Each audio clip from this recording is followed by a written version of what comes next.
वर्तमान में हम लोग बिहार बोर्ड के तरफ से जो ऑफिशियल मॉडल पेपर जारी किया गया है मैट्रिक बोर्ड परीक्षा 2022 के लिए, उसमें सभी विषय के मॉडल पेपर को लेकर हम लोग चर्चा कर रहे हैं और इस क्रम में हम लोग लगभग सभी विषय के ऑब्जेक्टिव प्रश्न को समझ चुके हैं। यहाँ पे मैथ के भी ऑब्जेक्टिव प्रश्न को आपको याद होगा, पीछे हम लोग 50 तक की चर्चा किए थे, लेकिन शेष 50 प्रश्न शेष रह गया था, तो उसकी चर्चा हम लोग अर्थात कि 51 से लेकर 100 तक के प्रश्नों की चर्चा इस वीडियो में करेंगे। ध्यान से देखिएगा, बड़ा ही शानदार मॉडल पेपर बिहार विद्यालय परीक्षा समिति की तरफ से जारी किया गया। दोनों सीटिंग में, चाहे आपका किसी भी सीटिंग में परीक्षा हो, दोनों सीटिंग के लिए यही मॉडल पेपर उपयुक्त है। यहाँ पे देखिए विषय कोड दोनों सीटिंग का दिया गया है। चलिए आगे बढ़ते हैं। अगर कोई भी पीछे का क्लासेस छूटता है तो इस चैनल को सब्सक्राइब करके प्लेलिस्ट सेक्शन में जाकर देखिएगा। जैसे मान लीजिए मॉडल पेपर का ही आपको सभी विषय का क्लास चाहिए, तो मॉडल पेपर 2022 के नाम से मैंने एक प्लेलिस्ट तैयार कर दिया, वहां पे जाके आप सभी वीडियोस देख सकते हैं, या इसी वीडियो के नीचे डिस्क्रिप्शन बॉक्स में चेक कीजिएगा, मैं सभी लिंक दे देता हूं, वहां से आप देख लीजिएगा। चलिए आगे बढ़ते हैं। कुछ इस रूप में आपका मॉडल पेपर जारी किया गया है। आगे आपको इंस्ट्रक्शन दिखाई दे रहा है। ये कोई भी मॉडल पेपर आपको डाउनलोड करना होगा तो arcareerpoint.com वेबसाइट पे जाके आप सभी भी मॉडल पेपर जो भी इस चैनल पे क्लासेस होता है वो सभी मॉडल पेपर वहां पे अपलोड है, वहां से आप डाउनलोड कर सकते हैं। आगे आप बढ़ेंगे तो सीधे ऑब्जेक्टिव प्रश्न मिलेगा और यहाँ पे पहला प्रश्न जो यहाँ पे आप देख रहे हैं, इन सभी प्रश्नों की हम लोग पीछे चर्चा किए थे। 50 प्रश्न तक काफी इजी प्रश्न आपने देखा, बिहार बोर्ड सेट कर दिया था। लेकिन आज जो 51 नंबर से प्रश्न की शुरुआत होगा, वहां से काफी शानदार प्रश्न मिलेगा। तो पेन कॉपी लेकर मोबाइल को फुल स्क्रीन मोड में, क्योंकि मैथ है, ऐसे जो यहाँ पे आप देख रहे हैं ऐसे रखकर फुल स्क्रीन मोड में करके आप क्लास को देखिएगा तो इससे 2-3 बेनिफिट है। एक तो आपका ध्यान क्लास पे रहेगा और दूसरा कि आपको कोई भी चीज स्पष्ट रूप से दिखाई देगा। कभी भी मैथ का क्लास ऐसे ही देखना चाहिए और एक एक प्रश्न को सॉल्व करके आंसर देते चलिएगा। बड़ा ही शानदार प्रश्न मिलेगा। आगे बढ़ते हैं, बात करते हैं 51 नंबर प्रश्न। 50 तक के प्रश्न का क्लास छूटा होगा, लिंक डिस्क्रिप्शन बॉक्स में मिल जाएगा, क्लास खत्म होगा, जाकर देख लीजिएगा। शानदार और लॉजिकल प्रश्न आपको देखने को मिल रहा है। 51 नंबर प्रश्न का आंसर देने का प्रयास कीजिएगा। कह रहा है अपने से कि sec square 60 degree minus tan square 60 degree plus 1 बराबर क्या होगा। ये प्रश्न आपसे पूछा है।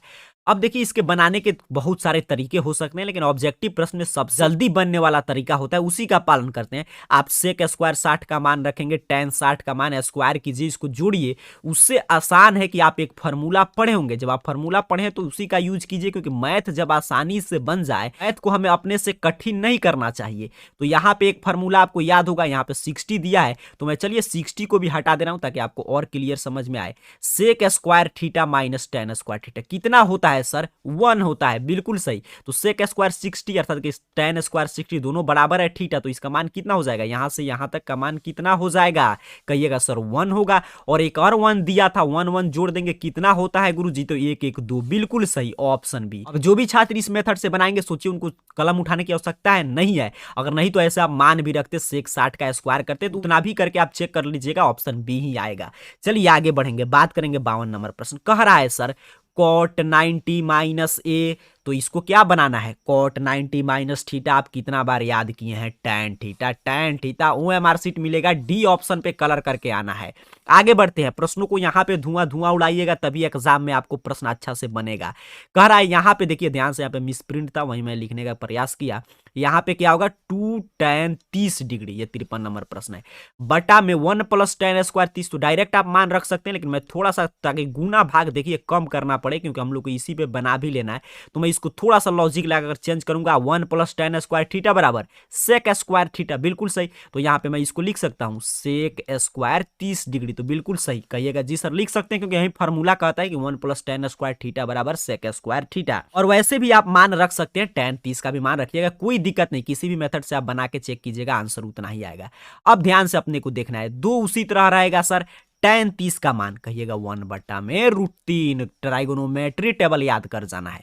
सेक स्क्वायर 30 का मान कितना होता है गुरुजी? 2 बटा में √3। अंत तक बने रहिए, एक एक प्रश्न को सॉल्व कीजिएगा, क्योंकि एग्जाम में देखिए मॉडल पेपर इसीलिए बिहार बोर्ड जारी करता है कि एग्जाम में क्या करेगा, अंक चेंज कर देगा, लेकिन बनाने का मेथड आपको सीख के जाना है। ऊपर हमारा हो जाएगा 2 बटा में √3, यहाँ पे नीचे हो जाएगा 2 का स्क्वायर 4 और यहाँ पे √3 का 3, बिल्कुल सही।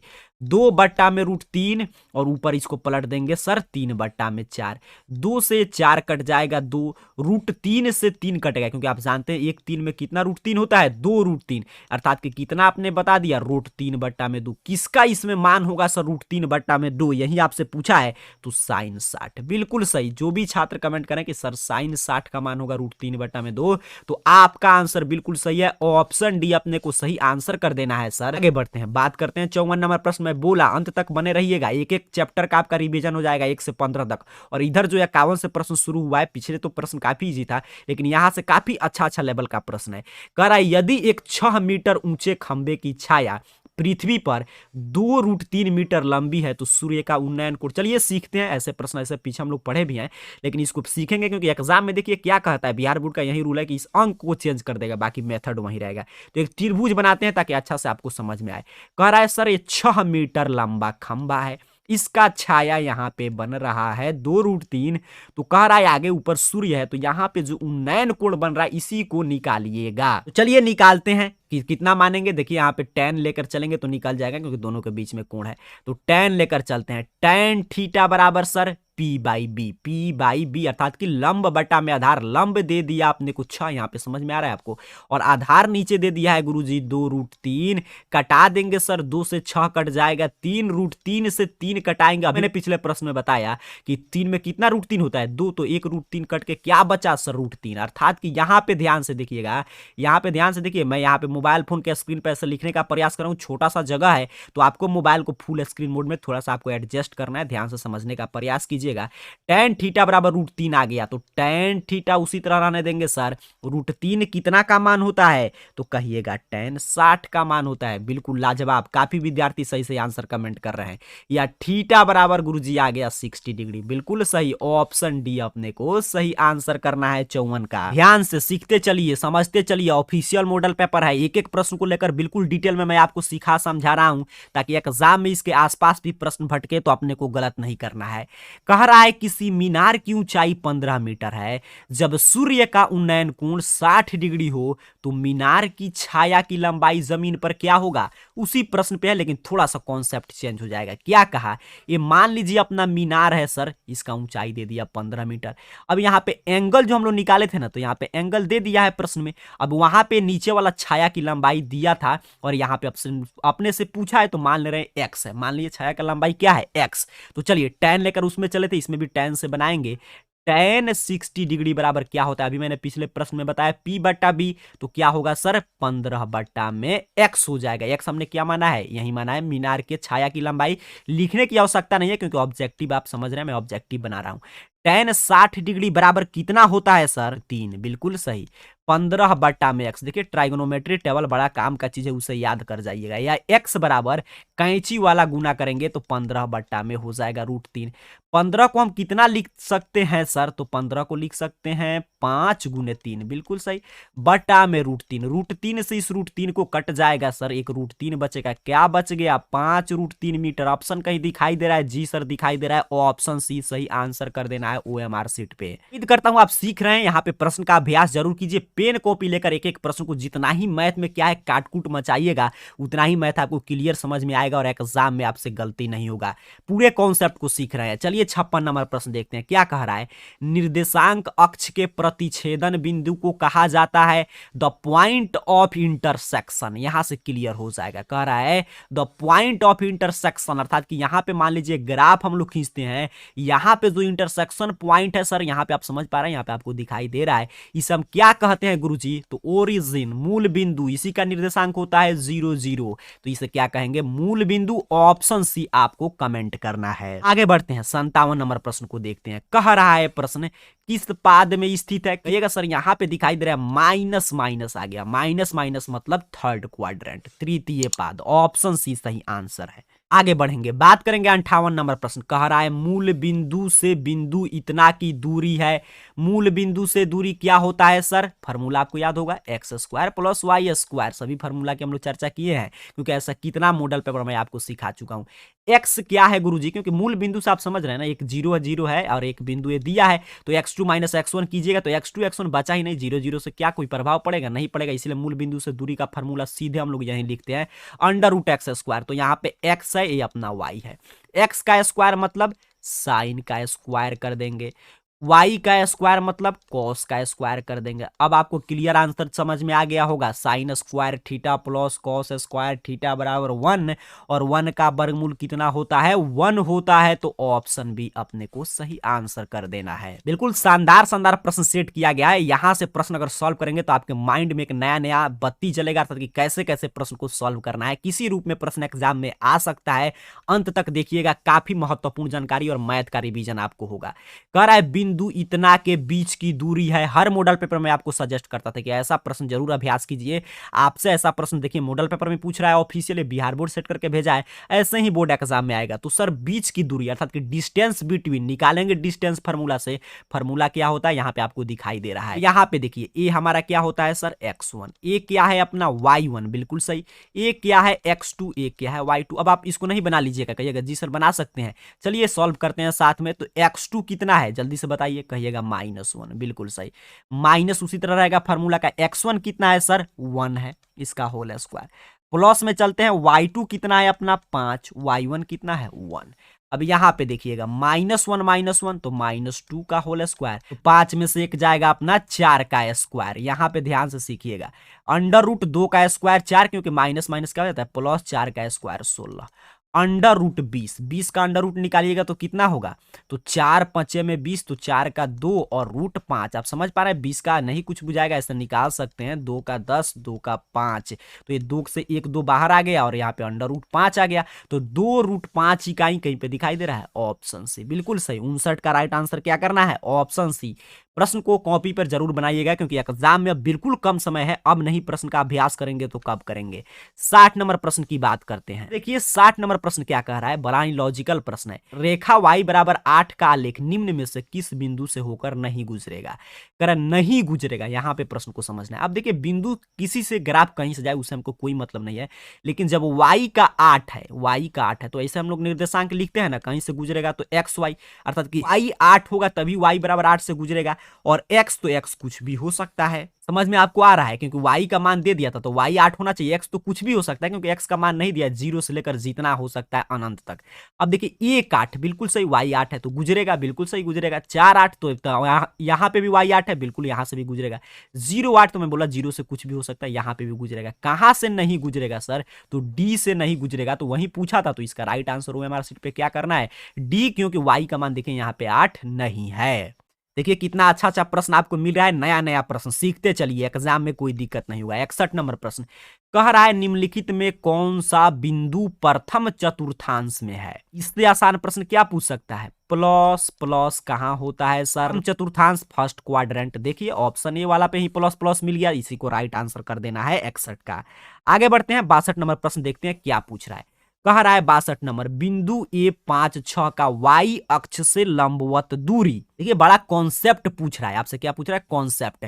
तो y अक्ष से लंबवत दूरी उसका x निर्देशांक कहलाता है। आप समझ पा रहे हैं, ऐसे होता है x y हम लोग लिखते हैं, और यहाँ पे क्या लिखते हैं 5 6 भुज कोटि। तो y अक्ष से लंबवत दूरी उसका क्या होता है, x निर्देशांक। तो वही पूछा था y अक्ष से लंबवत दूरी, तो यहाँ पे देखिए x निर्देशांक कितना है 5, तो 5 इकाई। ऑप्शन ए अपने को सही आंसर कर देना है। इसका राइट आंसर हो गया ऑप्शन ए 62 का। 63 नंबर प्रश्न की बात करेंगे। प्रश्न आपसे कह रहा है कि बिंदु m दिया है, इसका निर्देशांक भी दे दिया और n का भी निर्देशांक दे दिया। कह रहा है रेखाखंड के मध्य बिंदु का नियामक, अर्थात कि मध्य बिंदु, यहाँ पे इंग्लिश में आप देख सकते हैं जहां पे सिगमेंट ज्वाइनिंग कर रहा है, तो मिड पॉइंट का यहाँ पे कह रहा है। तो मिड पॉइंट अर्थात कि मध्य बिंदु का नियामक का फॉर्मूला आप पढ़े होंगे, यहाँ पे देख लीजिए, यही फॉर्मूला होता है मिड पॉइंट का, x1 + x2 बट्टा में 2, y1 + y2 बट्टा में 2। आपके मन में ये प्रश्न आ सकता है कि x1 x2 इसमें से कौन है, तो यहाँ पे ध्यान से आप समझ लीजिएगा। ये हमारा अभी मैंने कुछ देर पहले बताया भी, x1 है, ये y1 है, ये अपना x2 होता है, ये अपना y2 होता है। इसी को जोड़ देंगे तो x1 + x2 तो -2 + -8 बट्टा में 2, माइनस प्लस का ख्याल रखना है। और यहाँ पे देखिए क्या कह रहा है y1, तो y1 कितना है 10 और प्लस में 14 और बट्टा में 2।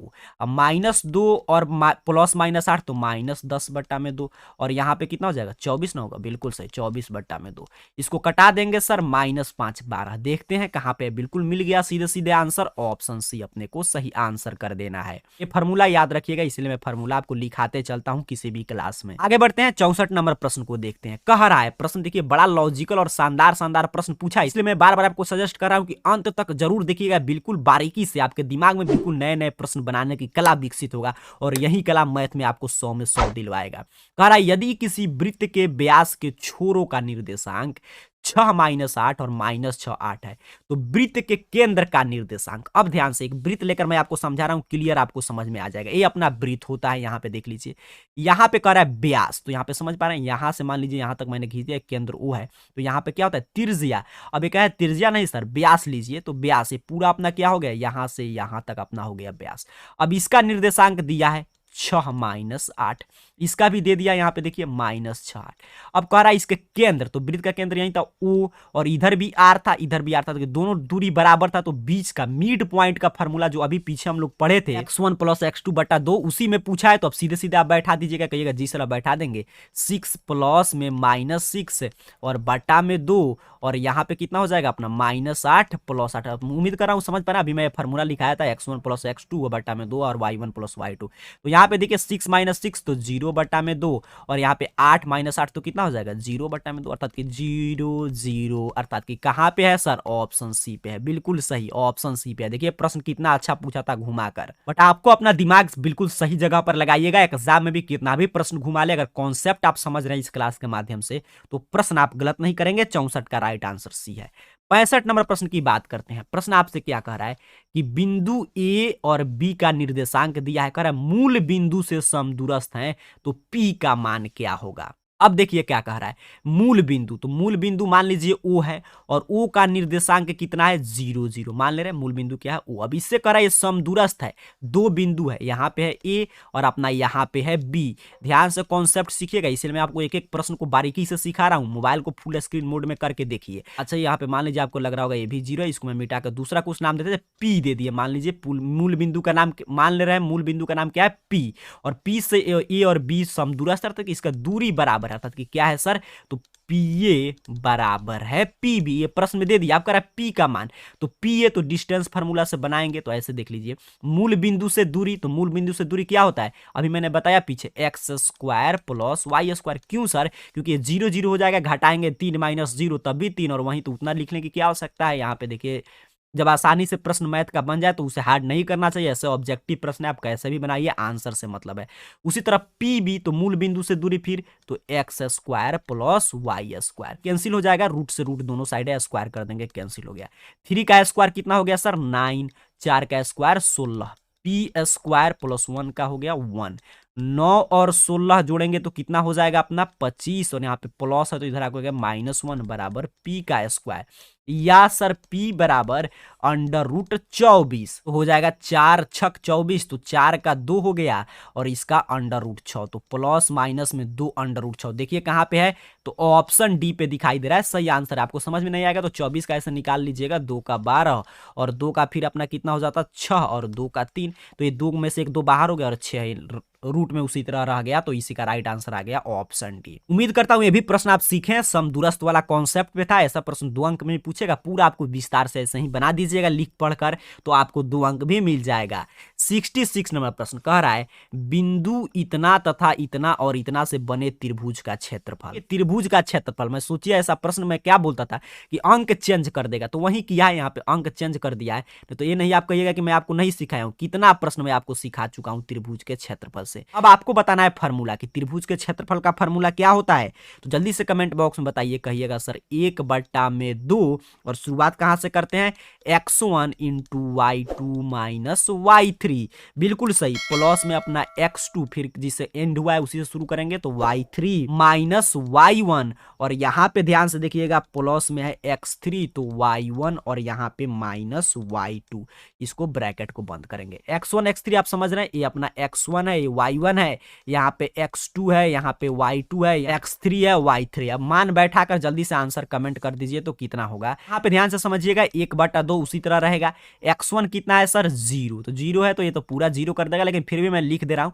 y2 कितना होगा सर, तो 12 हो गया अपना 4, प्लस में x2 कह रहा है तो 6, और y3 देखिए ध्यान से तो -4 और माइनस में y1 फार्मूला में तो y1 कितना है 8। मैं एक एक चीज क्लियर आपके लिए लिख दिया हूं। x3 देखिए कितना है कहिएगा सर -16। तो यहाँ पे इसको हम लोग डायरेक्ट देखिए ऑब्जेक्टिव बना रहे हैं तो डायरेक्ट मैं माइनस लिख दे रहा हूँ। यहाँ पे हो गया अपना -16 और यहाँ पे y1 कितना है तो 8 और यहाँ पे देख लीजिएगा तो -y2 तो y2 कितना है 12 है। तो यहाँ पे 12 हो गया। आसानी से आप कॉपी पे जरूर सॉल्व कीजिएगा। 1/2 ये तो पूरा जीरो कर देगा क्योंकि जीरो से आप जानते हैं 12 4 16 में किसी में गुना कीजिए जीरो। और यहाँ पे देखिए 6 और इंटू में यहाँ पे -8 4 12 और -16 और यहाँ पे हम लोग लिखे थे y1 -y2 अर्थात कि 8 -12 तो कितना हो जाएगा -4 यहाँ पे ब्रैकेट बंद। अब ध्यान से देखिएगा 1/2 यहाँ पे -72 और यहाँ पे माइनस माइनस प्लस और 16 में 4 से गुना कर दीजिए 64। साइड में आपको सिर्फ समझा रहा हूँ, यहाँ पे क्लियर आप खुद से भी गुना भाग कर सकते हैं। यहाँ पे देखिए माइनस की संख्या ज्यादा है तो माइनस रहेगा, लेकिन 72 में से 64 घटाएंगे तो 6 2 8 2 से 1 कट जाएगा -4। लेकिन आप जानते हैं त्रिभुज का क्षेत्रफल माइनस में होता है नहीं होता है? कितना एनसीईआरटी में ऐसे प्रश्न हम लोग सीखे थे। तो 4 वर्ग इकाई अर्थात कि स्क्वायर यूनिट, तो ऑप्शन डी सही आंसर कर देना है। आगे बढ़ते हैं, बात करते हैं 67 नंबर प्रश्न। कह रहा है देखिए ये भी शानदार प्रश्न है। कह रहा है बिंदु ए 4-3 तथा 9-7 को मिलाने वाला रेखाखंड को 3:2 के अनुपात में अंतः विभाजित करता है। बाह्य विभाजित नहीं, अंतः विभाजित। तो कह रहा है y का निर्देशांक। ध्यान से देखिएगा, जब ये अंतः विभाजित करे यहाँ पे x1 x2 और m1 m2 का मान दिया है तो हम x y दोनों का निर्देशांक बता सकते हैं। लेकिन यहाँ पे सीधे प्रश्न कहा है कि y के निर्देशांक से आप मतलब रखिए क्योंकि ऑब्जेक्टिव प्रश्न है। तो y के निर्देशांक का फॉर्मूला क्या होता है? तो कहिएगा m1y2, देखिए फॉर्मूला इसमें सबसे महत्वपूर्ण है, और m2y1 और बटा में क्या होता था तो m1 m2 और x का पूछता तो y2 y1 की जगह पर क्या करते हैं x2 x1। अब m1 तो ये अनुपात वाला क्या होता है m1, तो यहाँ पे हो जाएगा 3। y2 कौन सा है सर? उस समय से मैं बता रहा हूँ 7, तो 7 प्लस में m2, तो m2 देखिए यहाँ पे अनुपात में जो दूसरा है 2 और y1 कितना है तो -3 और बटा में देखिए m1 प्लस m2 तो 2 या 3 प्लस 2 या 2 प्लस 3। अब देखते हैं कहाँ पे है ऑप्शन में, ध्यान से देखिएगा बी नंबर ऑप्शन मिल रहा है 3 × 7। यहाँ पे सभी में तो 9 है, यहाँ पे देख लीजिए कुछ ना कुछ गलत है। यहाँ पे माइनस और फॉर्मूला पे जानते हैं प्लस होता है, तो बी नंबर इसका राइट आंसर कर देना है। 68 नंबर प्रश्न देखिए क्या कह रहा है कि त्रिभुज ABC में यदि कोण A + C बराबर 120 डिग्री तो कोण B बराबर कितना होगा सर? ये तो बिल्कुल बहुआ टाइप प्रश्न है, जल्दी से आंसर दीजिएगा। कह रहा है मान लीजिए त्रिभुज है ABC। अब कह रहा है सर ए वाला कोण ए और सी ये दोनों हम लोग जोड़ देना है, तो हो रहा है कि 120। तो आप जानते हैं त्रिभुज के तीनों कोण को हम लोग जोड़ते हैं तो कितना होता है 180। तो इसमें से घटा देंगे 120, कितना हो जाएगा सर 60 डिग्री। बिल्कुल सही, ऑप्शन बी पे सही आंसर दिया गया है। 68 का राइट आंसर है ऑप्शन बी। बहुआ टाइप प्रश्न था, मैं बोला कि जब त्रिभुज का तीनों अंत कोण का योग होता है 180 डिग्री, 2 दे दिया 120, कोई भी त्रिभुज हो तो तीसरा कितना हो जाएगा 60 हो जाएगा ऑटोमेटिक। 69 नंबर प्रश्न देखिए, ये भी प्रश्न हम लोग क्लास में चर्चा किए तो मुझे याद है ना, मैं मॉडल पेपर आपको सिखाया हूं मैथ का, तो ऐसा प्रश्न काफी आया था, एक बार नहीं बहुत बार प्रश्न ऐसा आया था। कह रहा है यदि त्रिभुज ABC तथा त्रिभुज DEF में AB बटा D बराबर BC बटा FD तो ये समरूप कब होंगे? सेम टू सेम प्रश्न की चर्चा की। तो चलिए फिर से इसका रिवीजन करते हैं। यहाँ पे देखिए 2 त्रिभुज है, मान ले रहे हैं सर ये त्रिभुज है ABC और यहाँ पे त्रिभुज है अपना DEF। अब देखिए अनुपात देखिए क्या दे रहा है, कह रहा है AB ए वाला अनुपात और बटा में DE बराबर है BC बटा में FD। यहाँ पे ऊपर इधर भेज दिया। अब कह रहा है कौन कोण, तो इसके जो बीच में कोण बनेगा वही तो बराबर होगा, तो कोण B और इसके बीच में बन रहा है कोण D, अर्थात कि कोण B बराबर होगा कोण D। बिल्कुल आसान ऐसा प्रश्न आता है, तो ये कॉन्सेप्ट आप सीखिएगा। कोई भी भुजा देगा उसी के बीच वाला कोण बराबर कर देंगे, तो यहाँ पे दिखाई दे रहा है ऑप्शन डी पे दिया गया था। तो राइट आंसर करेंगे 69 का ऑप्शन डी। सीखते चलिएगा कॉन्सेप्ट। 70 नंबर प्रश्न, शुरू में ही बोल दिया आपका पूरा चैप्टर 1 से 15 तक रिवीजन होगा और नया मॉडल पेपर है 2022 के लिए, तो यहां से सीधे सीधे प्रश्न आएंगे, अंक चेंज करेगा, बाकी कॉन्सेप्ट सेम रहेगा। और 1 से 50 तक जो पिछले क्लास में लोग प्रश्न की चर्चा किए थे वो सिर्फ आसान आसान प्रश्न था, लेकिन इधर काफी अच्छा अच्छा प्रश्न है, इससे कुछ हार्ड प्रश्न नहीं आता है एग्जाम में। अब 70 नंबर ही प्रश्न देखिए क्या कर रहा है, त्रिभुज ABC समरूप है त्रिभुज PQ, अर्थात कि 2 त्रिभुज दिया है समरूप, जिसमें BC किसका भुजा होगा, यहाँ पे देख रहे हैं ABC का भुजा होगा, और QR दिया है, क्यू आर, अर्थात कि दोनों त्रिभुज का एक एक भुजा का अनुपात दे दिया है 1/5। तो कह रहा है इसका एरिया बताइए। तो जब जानते हैं दो त्रिभुज समरूप हो, ये प्रमेय हम लोग पढ़े हैं कि जब दो त्रिभुज समरूप हो और उनके संगत भुजा का अनुपात मालूम हो तो उनके त्रिभुज के क्षेत्रफल का अनुपात उसका स्क्वायर कर देते हैं, और वही त्रिभुज के क्षेत्रफल का अनुपात देता है और संगत भुजा का अनुपात उल्टे पूछता तो स्क्वायर रूट निकालते, क्योंकि अनुपात पूछ रहा है, पूरा कंडीशन फुलफिल हो रहा है, समरूप भी है। तो यहां पे देखिएगा एरिया ऑफ त्रिभुज पी क्यू आर ऊपर दिया है, और यहाँ पे ध्यान से समझिए क्यू आर कहाँ किसका भुजा है, पी क्यू आर का, तो ये नीचे दिया है, बस इतना ही ख्याल रखना है। तो इसको ऊपर और इसको नीचे, बस इतना ही, थोड़ा सा लॉजिक लगाना था। तो यहाँ पे 25/1 कट के कितना हो जाएगा सर, 25। देखिए कहीं पे है तो ऑप्शन ए पे दिया गया है। थोड़ा सा आप गलत करेंगे हड़बड़ी में तो आपका आंसर आ जाता है 1/25। वो कब होता है, जब त्रिभुज एबीसी ऊपर रहता है और ये नीचे, लेकिन इसका राइट आंसर क्या है, ऑप्शन ए। 71 नंबर प्रश्न की कह रहा है tan 90 माइनस से। मैं देख रहा हूं कितने विद्यार्थी इसका सही सही आंसर दे पाते हैं। सभी विद्यार्थी को इसका आंसर कमेंट करना है, tan 90 माइनस से। देखते देखते आंसर जल्दी से कमेंट कीजिएगा, इसमें क्या समय लेना है। जो भी विद्यार्थी कर रहे हैं sir option B cot theta, tan 90 minus theta बराबर cot थीटा, तो ए है तो ए हो जाएगा। तो आपका आंसर बिल्कुल सही है। 72 नंबर प्रश्न देखिए, ये सभी प्रश्न हम लोग काफी सीखे हैं। मैं बोलता था ऐसा प्रश्न हर साल आता है, देखिएगा ऐसा प्रश्न बोर्ड एग्जाम में भी आएगा, अंक चेंज कर देगा। कह रहा है दी गई आकृति में डी समानांतर है बीसी, बिल्कुल सही है, डी समानांतर है बीसी। थेल्स प्रमेय पे उठा के पहुंचा दिया। कह रहा है यदि एडी बराबर 5 सेंटीमीटर और डीबी या बीडी बराबर 6 सेंटीमीटर तो एई बराबर 8 है, तो ईसी बराबर क्या होगा।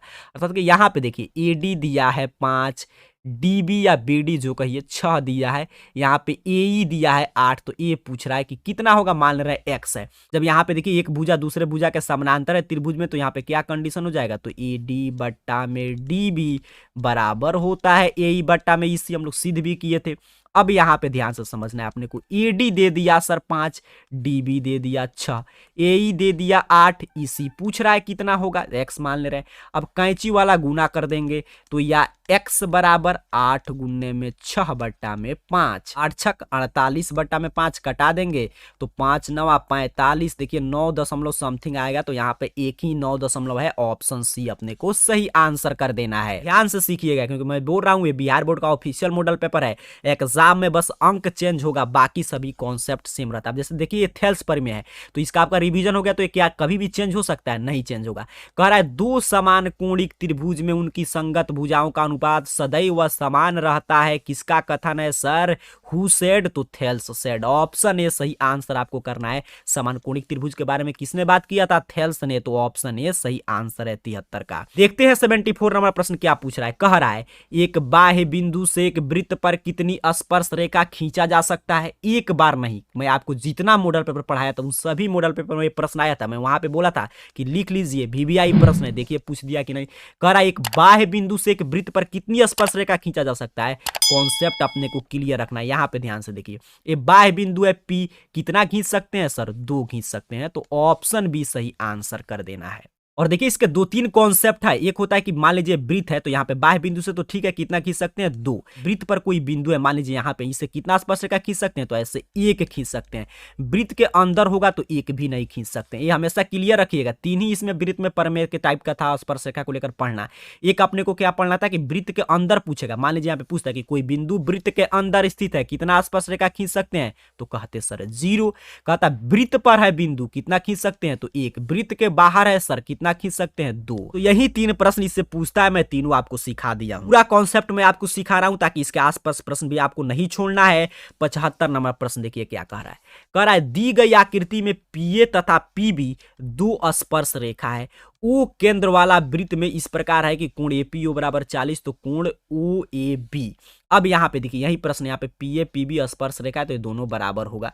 अब यहाँ पे कह रहा है कि ओ केंद्र वाले वृत्त में, तो ए पी ओ, यहाँ पे देखिएगा ए पी ओ, ए यहाँ पे छोटा वाला कोण दे रहा है 40 डिग्री। यहाँ पे कितना दिया, 40 डिग्री। छोटा वाला जब 40, तो ए भी कितना हो जाएगा, 40। यहाँ पे आपसे पूछा ओ ए बी, यहाँ पे देखिए ए वाला कोण अपने को निकालना था। इस त्रिभुज से छोटा वाला जो त्रिभुज है ए ओ बी, इससे मतलब है, तो यहाँ पे 40 40 दोनों हो गया 80। तो यहाँ पे देखिए पूरा त्रिभुज बड़ा वाला अगर हम लेंगे तो ए वाला ओ कोण कितना कितना होगा, तो 180 में से आप 80 घटा दीजिएगा तो ये हो गया अपना 100 डिग्री। ये बड़ा वाला 100, तो यहाँ पे देखिए ये लाइन जो आ रहा है ये सिर्फ पिक्चर बेस्ड प्रश्न था, तो इसको बांटेगा तो ये अपना हो गया 50। और ये यहाँ पे देखिए 90 डिग्री, यहाँ पे समझ पा रहे हैं 90 डिग्री यहाँ पे लंब है, 90 डिग्री बना रहा है, तो ये हो गया अपना 90। तो यहाँ पे एक कोण मालूम हो गया 90, दूसरा हमने निकाल लिया 50, अर्थात कि टोटल कोण कितना हो गया, यहाँ पे जोड़ेंगे तो 9 5 14 140। और हम जानते हैं त्रिभुज के तीनों कोण का योगफल 180, घटा लेंगे 40 हो जाएगा ऑप्शन ए। ये पूरा पिक्चर बेस्ड प्रश्न था। यहाँ पे फिर से समझिएगा, ये कोण दिया था 40 से 40 80, पूरा बड़ा वाला त्रिभुज लेकर चले थे, तो ये वो वाला कोण कितना आ गया 180 में से हम लोग 80 घटा लेंगे तो 100, तो इसको भी तो डिवाइड कर रहा है यहाँ पे, तो डिवाइड किया दो भाग में तो ये 50 हो गया, और ये भी कितना हो गया 50। लेकिन हमको सिर्फ इधर वाले साइड से त्रिभुज का मतलब है, यहाँ पे लंब था, 90 डिग्री बना रहा था, तो दो कोण जब मिल गया तो तीसरा 180 में से जोड़कर घटा लेंगे, तो 75 का राइट आंसर कहां पे मिल गया, ऑप्शन ए। आगे बढ़ते हैं 76 नंबर प्रश्न देखते हैं क्या कह रहा है कि दी गई आकृति क्यू ओ आर वृत्त का व्यास है, तो क्यू बराबर है पी आर, तो कोण पी क्यू आर बराबर कितना होगा। अब यहाँ पे देखिए क्या पूछ रहा है, कोण पी क्यू आर, यहाँ पे ए वाला कोण आपसे पूछा है कि कितना होगा। यहाँ पे ध्यान से समझिएगा, प्रश्न में क्या कह रहा है कि पी क्यू बराबर है पी आर, ये दोनों बराबर है, ये भी दे दिया, अर्थात कि यहाँ पे जो एंगल बनेगा ये दोनों बराबर होगा, इतना एक क्लियर कर दिया, यहाँ पे दोनों साइड का एंगल कितना हो जाएगा, बराबर होगा, क्योंकि देखिए भुजा बराबर है, दो एंगल बराबर होगा तभी तो इसको बराबर करेगा। अब कह रहा है क्या कि कोण पी क्यू आर, तो यहाँ पे देखिए एक और कंडीशन दिया है कि कोण जो यहाँ पे क्यू ओ आर है, अर्थात कि यहाँ पे देखिए क्यू ओ आर, यहाँ पे पूरा ये वाला कोण, तो ये अर्धवृत्त का व्यास है, ये पूरा क्या है यहाँ पे देखिए व्यास है, तो ये वृत्त को दो भाग में बांट रहा है, ऊपर एक अर्धवृत्त बन रहा है, अर्धवृत्त पर यहाँ पे कोण कितना डिग्री बनता है 90 डिग्री। आप समझ पा रहे हैं, यहाँ पे नीचे वाला काम खत्म, तो ऊपर वाला जो बचा तो ये कितना अर्धवृत्त पे कोण बन रहा है 90 डिग्री बनेगा। अब देखिए 90 डिग्री जब ए वाला बन गया तो यहाँ पे जो कहा है कि दोनों बराबर है, तो फिर वही कहानी कॉन्सेप्ट, 180 त्रिभुज का तीनों कोण एक हो गया 90, तो अब दो मिल के कितना होंगे 90 होंगे सर, लेकिन दोनों कह दिया है प्रश्न में बराबर है, क्यों, क्योंकि भुजा बराबर है, तो यहाँ पे 45 45 बांटेंगे। भुजा बराबर नहीं रहता तब हमको दूसरा कुछ सीखना पड़ता, लेकिन जब भुजा बराबर था तो कोण बराबर होगा, जो भी बचा उसमें से आधा आधा कर देंगे तो 45, तो 45 कहां पे दिया गया है, ऑप्शन सी अपने को सही आंसर कर देना है 76 का। शुरू में ही मैं बोला यहाँ से काफी अच्छा प्रश्न सेट किया गया, कॉन्सेप्ट को सीखिएगा। अब देखिए 77 नंबर प्रश्न क्या कर रहा है कि यदि ओ केंद्र वाले वृत्त में ए बी और ए सी दो स्पर्श रेखाएं इस प्रकार है कि बी ओ सी बराबर 110 डिग्री, तो सी ए ओ बराबर कितना होगा। यहाँ पे चलिए एक पिक्चर बनाकर समझते हैं हम लोग, ध्यान से यहाँ पे सीखिएगा। देखिए क्या कह रहा है कि यहाँ पे ओ केंद्र है, यहाँ पे केंद्र इसका एक्शन क्या है, ओ है, और कह रहा है ए बी और ए सी दो स्पर्श रेखा है, अर्थात कि यहाँ पे ए, यहाँ पे ए, यहाँ पे ए बी, और यहाँ पे देखिए ए सी दो स्पर्श रेखा, यहाँ पे नीचे यहाँ पे आपको बी दिखाई दे रहा है। अब क्या कह रहा है कि कोण इस प्रकार है कि कोण बी ओ सी, यहाँ पे देखिएगा बी ओ सी, अर्थात मान लीजिए स्पर्श रेखा इस पे लंब होता है, समझ पा रहे हैं, यहाँ पे भी लंब होता है, तो बी ओ सी ये बड़ा कोण दे दिया है 110 डिग्री। अब इसको ऐसे हम लोग मिला दे रहे हैं। अब पूछा है आपसे कि कोण सी ए ओ, सी ए ओ, अर्थात कि ये छोटा वाला कोण पूछा है। अब देखिए ये 110 डिग्री है पूरा बड़ा वाला, तो ये भी कितना होगा 55, इधर भी कितना हो जाएगा 55। अब यहाँ पे पूछा है ऊपर वाला, तो ये 55 हो गया, और कितना क्वेश्चन में मैं आपको सिखाया था कि ये जो स्पर्श रेखा होता है त्रिज्या पे क्या होता है, लंब होता है, तो ये कितना है 90 डिग्री है, त्रिज्या स्पर्श रेखा पे लंब होता है, तो ये 90 डिग्री, ये 55। अब ऊपर वाला त्रिभुज से मतलब है क्योंकि यही कोण पूछा है सी ए ओ, एक हो गया अपना 90, एक हो गया 55। 90 क्यों हो रहा है, क्योंकि वहां पे मैं बता दिया शुरू में ही कि अपना क्या होता है लंब होता है, त्रिज्या कितना, ऐसा प्रश्न हम लोग सीखे हैं, तो 5 यहाँ पे 9 5 14 145 से आ गया, टोटल कितना होता है, तो कहिएगा सर 180 घटा देंगे तो यहाँ पे हो जाएगा 5, और यहाँ पे अपना कितना बच गया, तो 7 3 35, देखिए कहीं पे दिया गया है, तो ऑप्शन सी पे। बिल्कुल लॉजिकल प्रश्न पूछा है, लेकिन कॉन्सेप्ट बेस्ड प्रश्न है, सभी पिक्चर पे ही आप गुना भाग करके बना सकते हैं। उम्मीद करता हूं आप समझ पा रहे हैं। यहाँ पे देखिए एक कोण दिया था 110, इसको हम लोग बांट दिए क्योंकि यहाँ पे लाइन बांट रहा है, तो 55 55 में बट गया। एक यहाँ पे समझते हैं आप, वृत्त के जो त्रिज्या स्पर्श रेखा पर लंब, तो लंब कितना 90, और त्रिभुज का तीनों कोण 180, तो दोनों जोड़कर 180 में से घटा देंगे, तीसरा कोण आ जाएगा। अंत तक सीखिएगा क्योंकि मैं शुरू में बोल दिया बड़ा शानदार प्रश्न मिलेगा। कह रहा है बिंदु टी से किसी वृत्त की स्पर्श रेखा की लंबाई 12 सेंटीमीटर है और केंद्र से टी की दूरी 13 सेंटीमीटर है, तब वृत्त की त्रिज्या। ऐसा प्रश्न में आपको काफी सिखाया था, मैं बोला था अंक चेंज करके प्रश्न पूछेगा, आपको नहीं कंफ्यूज होना है। तो यहाँ पे ध्यान से समझिएगा, जैसे मान लीजिए यही है और यहाँ पे कह रहा है टी से किसी वृत्त पर स्पर्श रेखा, पी ने यहाँ पे क्या है टी से खींचा गया है, और कह रहा है स्पर्श रेखा की लंबाई 12 है, मान लीजिए इसकी लंबाई 12 है।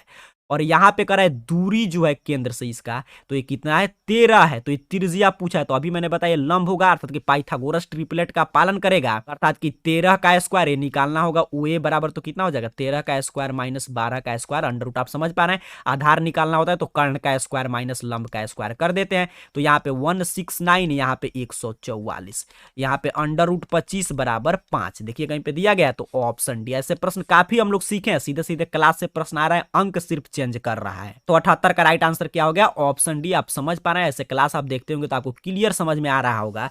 आगे बढ़ते हैं 79 नंबर प्रश्न की बात करते हैं। प्रश्न कह रहा है दी गई आकृति में ओ वृत्त का केंद्र है तथा कोण क्यू पी आर 60 डिग्री है, तो कोण क्यू ओ क्यू आर बराबर देखिए क्यू पी आर, यहाँ पे देखिए इसको दे दिया आपने को 60 डिग्री। कह रहा है ओ जो है केंद्र है, यहाँ पे देखिए ओ जो क्या है, यहाँ पे केंद्र है, ओ वृत्त का केंद्र है, अर्थात कि यहाँ से त्रिज्या हो जाएगा। ओ क्यू यहाँ पे क्या है, वृत्त का त्रिज्या। ओ आर क्या है, वृत्त का त्रिज्या। तो त्रिज्या आप जानते हैं वृत्त का क्या होता है, बराबर होता है। मान लीजिए ए आर होगा तो ये भी कितना होगा, आर होगा। अब ए 60 है। अब यहाँ पे देखिए जैसे जैसे त्रिभुज बनाते हैं आप जानते हैं कोण दुगुना होते जाता है, तभी तो नीचे पूरा वृत्त मिलकर 360 बनाता है। तो यहाँ पे कितना हो जाएगा, 120 हो जाएगा। बिल्कुल सही, क्यों हो रहा है, क्योंकि यहाँ पे 60 है तो यहाँ पे कितना कर देगा, 120 को हो जाएगा। अब कह रहा है कोण O Q R, O Q R, यहाँ पे देखिए छोटा वाला कोण पूछा है, तो ए 120। अभी मैंने बताया त्रिभुज का तीनों कोण कितना होता है, तो 180। 120 अपने को एक ही कोण अकेले हो गया तो कितना बचा, 60 बचा। और ये दोनों बराबर है। फिर पिछले कॉन्सेप्ट देखिए, पिछले वाला जो प्रश्न में कॉन्सेप्ट था बराबर वाला, उसी पे प्रश्न पूछ दिया बराबर होगा तो ये कोण भी बराबर होगा दोनों, तभी तो ये भुजा बराबर है। तो आधा कर देंगे, तो आधा करेंगे तो एक एक कितना ले लेगा, 30-30 डिग्री। तो देखिए कहीं पे है तो ऑप्शन बी पे है। ध्यान से इस बात को फिर से समझ लीजिए, बड़ा शानदार ये प्रश्न है। देखिए ऐसे ही एग्जाम में भी पूछेगा, क्या कर देगा, अंक चेंज कर देगा। मैं बार बार कॉन्सेप्ट नहीं चेंज होता है, इसको ध्यान से समझिएगा। कह रहा है यहाँ पे देखिए ऊपर वाला कोण बड़ा वाला त्रिभुज का दिया था 60 डिग्री, ये जब दुगुना हो जाता है कोण, आप ये सभी समझे होंगे, अगर आप वृत्त चैप्टर पढ़े होंगे तो 120 हो जाएगा। यहाँ पे क्योंकि वृत्त के अंदर में देखिए दो दो त्रिभुज बन रहा है। अब यहाँ पे कह रहा है कि ये त्रिज्या है, यहाँ पे कह रहा है कि वो केंद्र है, तो यहाँ पे आप जानते हैं कहीं पे वृत्त पे क्या त्रिज्या, त्रिज्या कहीं पे खींचेंगे बराबर होगा। एक कोण हो गया 120, त्रिभुज का तीनों कोण 180, कितना बच गया 60। और जब ये बराबर है, दोनों भुजा बराबर है तो कोण भी बराबर, तो आधा आधा कर देंगे तो 30-30 हो जाएगा। तो ऑप्शन बी अपने को सही आंसर करना है। ही कॉन्सेप्ट बेस्ड प्रश्न इधर सेट किया गया है, ध्यान से बारीकी से समझिएगा। कह रहा है 80 नंबर प्रश्न की सर आंकड़ा इतना का परिसर बताइए, रेंज बताइए किसके किसके बीच का है। तो परिसर निकालने के लिए हम क्या करते हैं, सबसे बड़ा आंकड़ा लेते हैं, तो 84। यहाँ पे सबसे छोटा ध्यान से देखिए क्या है, 15 है, बिल्कुल सही। घटा देते हैं, रेंज निकल जाता है 9 और यहाँ पे हो जाएगा 6। देखिए क्या आ गया, ऑप्शन ए। ध्यान से समझिएगा, बड़ा में से आंकड़ा का जो सबसे बड़ा मान और उसमें से जो सबसे छोटा है घटाएंगे तो यही रेंज निकलता है। तो ऑप्शन ए सही आंसर कर देना है 80 का। आगे बढ़ते हैं 81 नंबर प्रश्न समझते हैं। कह रहा है इसका समानांतर माध्य है, समानांतर माध्य अर्थात कि माध्य, तो माध्य का मतलब क्या होता है, औसत। यहाँ पे देखिए 1 + 2 + 3 + डैश डैश डैश n, और कितना संख्या है, तो n है, अंतिम में लिखा है n नंबर ऑफ टर्म्स है। अब यहाँ पे देखिए ये कह रहा है प्राकृत संख्या का योग कर रहा हूँ, आप सीख रहे हैं। माध्य बराबर तो कुल संख्या को जोड़ के और उसके नंबर वाले संख्या से भाग देते हैं जितना रहता है। तो 1 + 2 + 3 + डैश डैश n तक था और n नंबर ऑफ टर्म्स था, n संख्या था तो n से भाग देंगे। अब ऊपर देखिए ये होता है प्राकृत संख्या का योग, आप समझ रहे हैं, प्राकृत संख्या का योग n तक के n × n + 1/2। तो ऊपर पूरा हमको योग पूछ रहा था प्राकृत संख्या का, इसी फार्मूला पे बैठ गया।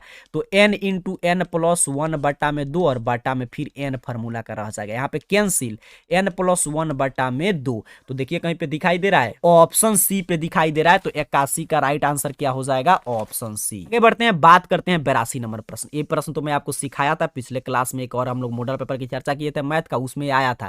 कह रहा है यदि 3 माध्यक बराबर बहुलक प्लस x माध्य, तो यहाँ पे क्या होता है, बहुलक प्लस 2 माध्य। फॉर्मूला है 14 चैप्टर जो सांख्यिकी आप पढ़ते हैं उसी में आपको फॉर्मूला मिलता है कि बहुलक बराबर 3 माध्यक -2 माध्य। तो वही माइनस को इधर कर दिया प्लस में, तो यहाँ पे कोई कंफ्यूजन नहीं रखना, क्या भराएगा 2। आगे बढ़ते हैं 83 नंबर प्रश्न। कह रहा है प्रेक्षण इतना का बहुलक क्या होगा।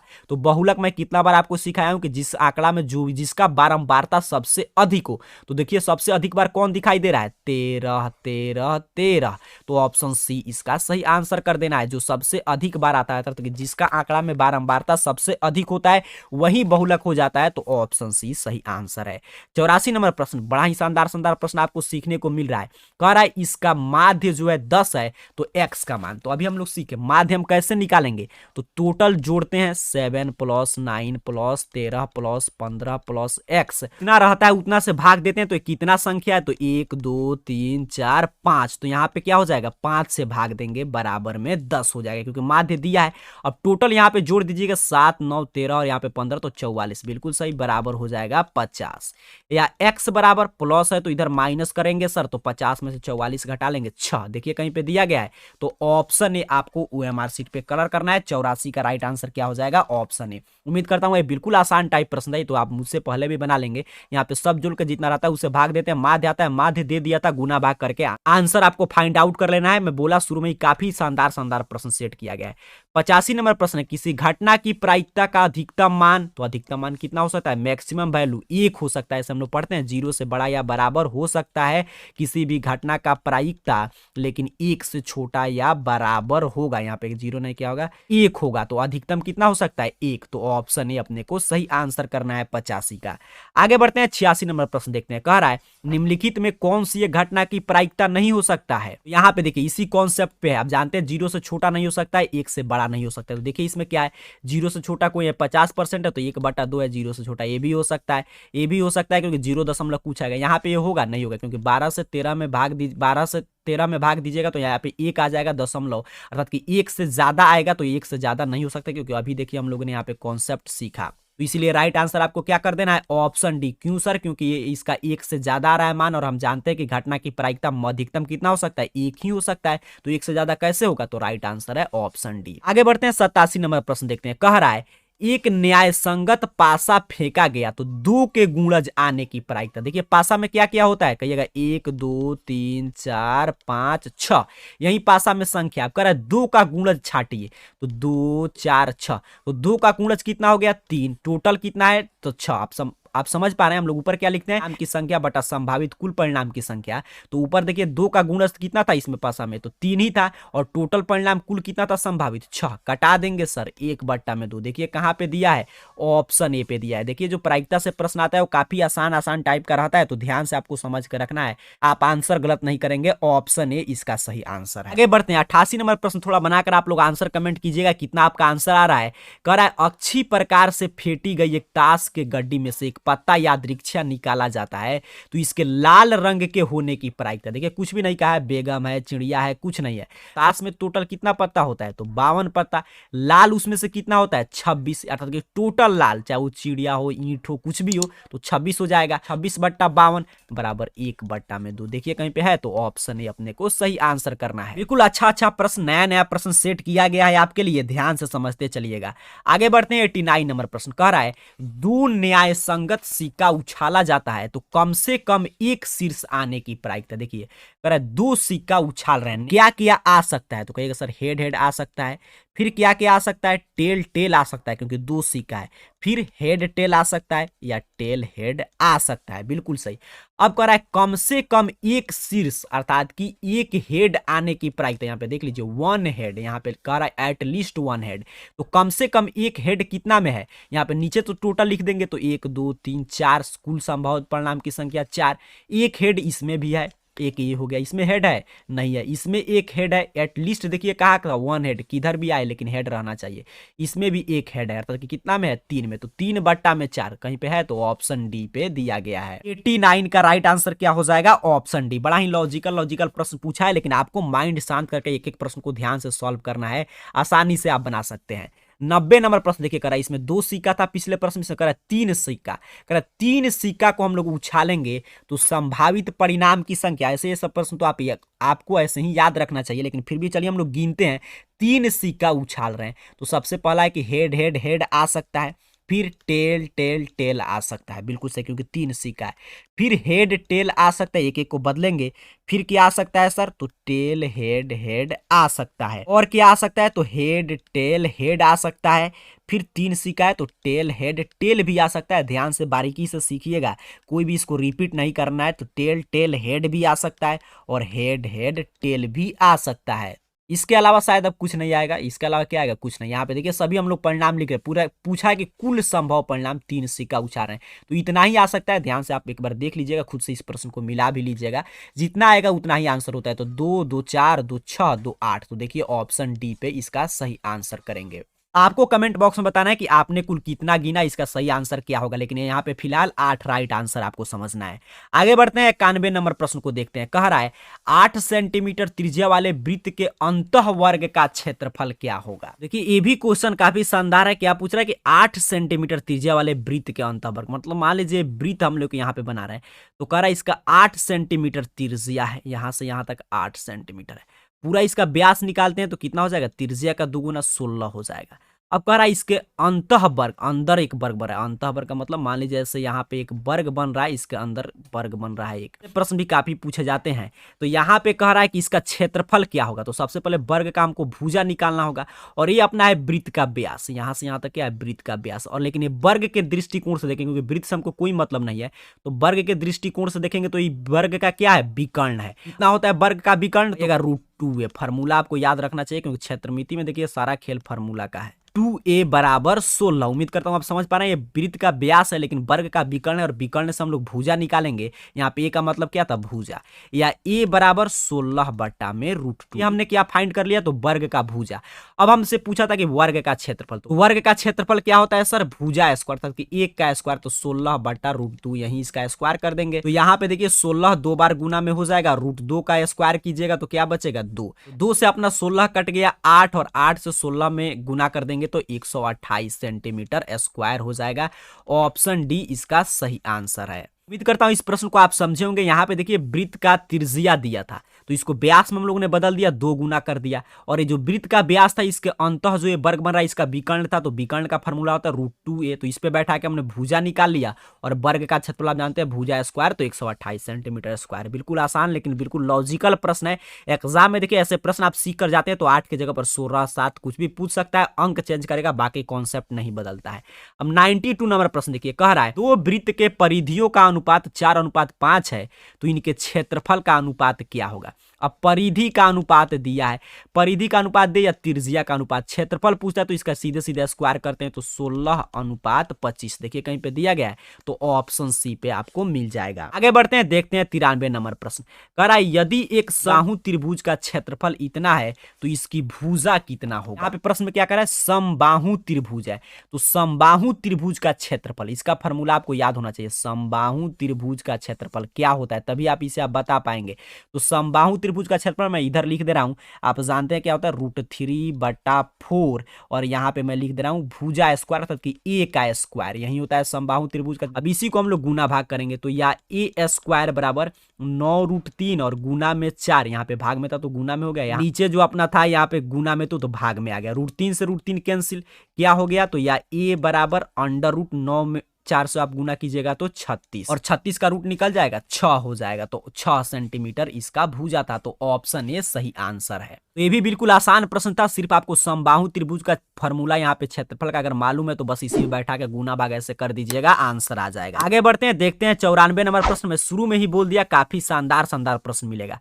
करा यदि R1 तथा R2 त्रिज्या वाले 2 वृत्त के परिधियों का योग R त्रिज्या वाले वृत्त के परिधि के बराबर है तो क्या होगा। वृत्त का परिधि आप जानते हैं क्या होता है, 2πr। अब ध्यान से देखिएगा, अब कह रहा है एक का त्रिज्या R1 है, तो यहाँ पे हम क्या लिखेंगे, 2πr1, इसको मिला रहे हैं, और प्लस में यहाँ पे 2πr2, 2 वृत्त को मिलाकर बना रहे हैं नया परिधि, तो उसका योग हो जा रहा है 2πr, उसका त्रिज्या।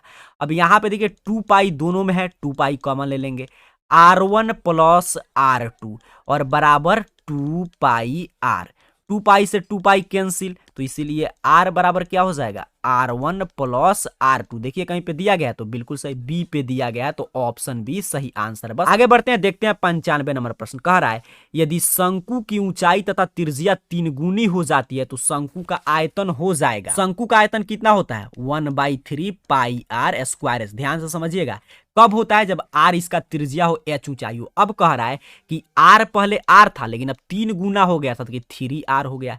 एच पहले एस था लेकिन अब कितना हो गया? 3h हो गया। अब 1/3 उसी तरह रहेगा और पाई आर स्क्वायर, तो आर के जगह पर कितना रखेंगे? 3r का स्क्वायर, और एच के जगह पर उसी तरह 3h, तो 1/3 और पाई और 3 का स्क्वायर तो 9r स्क्वायर और इंटू 3h, अर्थात कि 9 में 3 से यहाँ पे गुना कर देंगे, कितना हो जाएगा? 27। तो कितना गुना हो जाएगा? 27 गुना। ऑप्शन डी, अर्थात कि पहले शंकु का आयतन था 1/3 पाई आर स्क्वायर एच, अब 27 गुना 1/3 पाई आर स्क्वायर एच हो गया। क्यों? क्योंकि शंकु के ऊंचाई और त्रिज्या को हम लोग 3 गुना बढ़ा दिए हैं। तो 95 का राइट आंसर है ऑप्शन डी। देखिए कितना शानदार शानदार प्रश्न सेट किया गया है।